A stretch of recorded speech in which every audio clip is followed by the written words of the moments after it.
Y buenas a todos. En el vídeo de hoy vamos a intentar averiguar cómo funciona el cosmos desde un punto de vista científico. Igualmente lo que hablaré en este vídeo es solo una interpretación personal en base a lo visto en el manga y el anime de Saint Seiya. Pero si alguien que realmente sepa de física ve este vídeo, le agradecería que me corrija en los comentarios. Dicho esto, comencemos. ¿Cómo funciona el cosmos? ¿Se puede explicar desde un punto de vista más o menos científico? Para empezar tenemos a Marin diciéndole a Seiya que todo está formado por átomos y que los caballeros consiguen un poder sobrehumano gracias a la explosión del universo interior que todos tenemos. De este modo son capaces de abrir la Tierra y aplastar las estrellas, o lo que es lo mismo, destruir la estructura atómica de la materia, separando los átomos o deteniendo su movimiento. Pero de eso hablaremos luego. Como dijo Jack el Destripador, vayamos por partes. ¿Qué es eso de hacer arder el cosmos? Teniendo en cuenta que, como dice Marin, todos los seres vivos y objetos estamos creados a partir de átomos, parece obvio que estos deben ser los encargados de proporcionarle a los caballeros esa energía sobrehumana. ¿Pero cómo lo hacen? Bueno, aquí ya tenemos que ponernos la bata blanca porque vamos a entrar en terreno científico. Pues si investigamos sobre la energía nuclear, encontraremos cosas que podrían ayudar a explicar el origen del poder de los caballeros. Y no estoy diciendo que estos sean bombas atómicas con patas, pero ya os dije que esto iba a ser un poco fumada. Me explico. La energía nuclear puede conseguirse mediante dos procesos. Uno sería la fisión nuclear. Esta se usa en las centrales nucleares y consiste, resumidamente, en desintegrar o romper los átomos para crear energía. Pero el proceso que nos interesa ahora es otro llamado fusión nuclear, un proceso que hace lo contrario al anterior, es decir, en vez de destruir los átomos, los une o fusiona para crear energía. Esto necesita temperaturas de millones de grados centígrados, por lo que esto de la fusión nuclear solo se produce de manera natural en las estrellas, es decir, en el universo, y como vimos antes, los caballeros poseen un universo interior. Por tanto, si los átomos de las estrellas que forman el universo interior de los caballeros realizasen un proceso de fusión nuclear a pequeña escala, cuando sus usuarios hacen arder o explotar el cosmos, podrían teóricamente otorgarles ese poder sobrehumano que sería energía. Esta energía creada por la fusión nuclear emite luz y calor, lo que explica que los caballeros brillen con el aura del cosmos y alcancen temperaturas altísimas. Aunque imagino que un cuerpo humano debería explotar durante el proceso o como mínimo morir a causa de la radiación. Por mucha ciencia que intentemos buscarle a Saint Seiya, hay cosas que solo se pueden explicar mediante magia. Y ahora que más o menos podemos hacernos una idea de cómo funcionaría el cosmos, os estaréis preguntando, ¿cómo realizan los ataques? Pues para eso vamos a analizar el ataque característico de la franquicia, el Pegasus Ryuseiken de Seiya.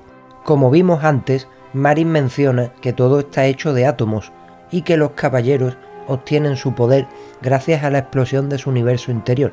Teniendo todos estos datos en cuenta, vamos con el burro alado. Imaginemos que Seiya se prepara para pelear contra un enemigo y hace arder el cosmos. Así que, según la hipótesis que planteamos anteriormente, se llevaría a cabo un proceso de fusión nuclear a pequeña escala dentro del caballero de Pegaso, por lo que éste empezaría a desprender calor y luz. Además, este proceso de fusión nuclear produciría neutrones, entre otras cosas. Recordad este nombre porque será importante luego. La energía creada en el cuerpo de Seiya le proporcionaría el poder suficiente para mover sus puños a Mach 1, una velocidad equivalente a 340 metros por segundo que rompería la barrera del sonido. Por eso sus meteoros generan estruendos al ser lanzados. Si Seiya mueve sus puños a Mach 1 y le inserta a cada golpe cierta cantidad de la energía que previamente creó, podría causar impactos físicos tremendos que destrozarían un cuerpo fácilmente. Por eso, tanto los caballeros de Atenas como el resto de ejércitos necesitan armaduras, pues el enemigo que recibiese el ataque de Seiya tendría que soportar el impacto de 100 golpes a Mach 1, que además van cargados de neutrones. Como ya dije, estos se crean durante el proceso de fusión nuclear y aparte son los responsables de generar la radiación ionizante, un tipo de radiación que al entrar en contacto con un cuerpo humano a niveles muy altos puede alterar los átomos que forman las células del cuerpo. Por tanto, alteraría también la propia estructura celular en sí, provocando la destrucción de los tejidos que forman los órganos y causando como mínimo hemorragias internas. Esto explicaría la frase que dijo Marin sobre que el verdadero poder de los caballeros consiste en destruir los átomos, o sea, destruir la materia a nivel atómico, algo que Cassius no era capaz de lograr y solo había adquirido la fuerza bruta de los caballeros gracias al duro entrenamiento y a su complexión física, pero como no dominaba el cosmos, no podía destruir la materia a nivel atómico.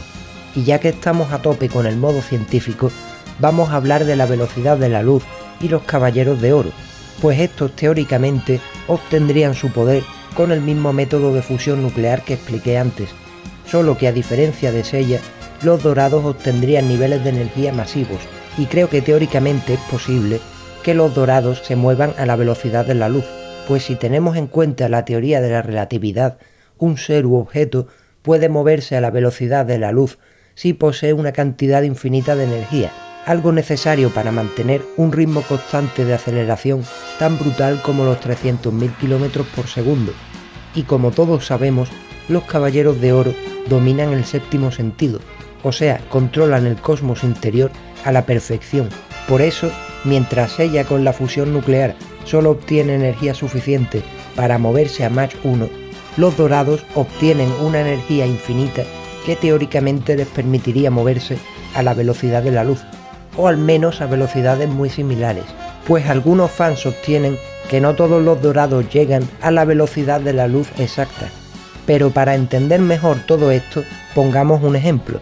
El Lightning Plasma de Aioria funciona de un modo muy parecido al Pegasus Ryuseiken de Seiya, es decir, primero Aioria haría arder su cosmos mediante la fusión nuclear que mencionamos antes, solo que a diferencia de Seiya, el Caballero de Oro generaría una cantidad de energía infinita gracias al séptimo sentido, y con esa cantidad tan masiva de energía podría moverse y lanzar 100 millones de golpes a la velocidad de la luz, los cuales obviamente generarían impactos de energía mucho más brutales y dañinos que el Pegasus Ryuseiken.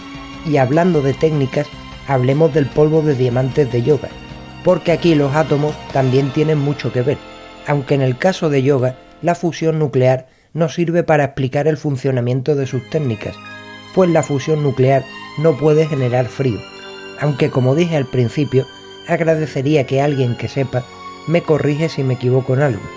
Para explicar el funcionamiento del polvo de diamantes, podríamos decir que de alguna manera que no sé explicar, Yoga es capaz de manipular los átomos que hay en las partículas de aire alrededor de su mano. De este modo crea una aura helada en su puño, pues como ya sabemos todos, los 273 grados bajo cero o cero absoluto detienen todo el movimiento de los átomos, por lo que la temperatura de estos bajaría rápidamente, creándose humedad que se convertiría en hielo. Finalmente Yoga proyectaría un viento helado con su puño, que además iría acompañado de ese hielo que creó antes. Al ser lanzado por el ataque de Yoga, el hielo se rompería y se convertiría en cristales de nieve afilados y cortantes, sin olvidar el viento helado que proyecta el puño de Yoga y que como mínimo llega a temperaturas cercanas al cero absoluto. Resumidamente podríamos decir que Yoga crea una ventisca a pequeña escala, pero a diferencia del Pegasus Ryuseiken de Seiya, el poder helado de Yoga no se basa en la destrucción de los átomos, sino en la detención total de estos mediante el frío. Por eso, cuando congela a sus enemigos, estos terminan rompiéndose en pedazos, pues la estructura atómica de la materia que los forma ha sido completamente detenida, aunque hay ciertos detalles o curiosidades a tener en cuenta.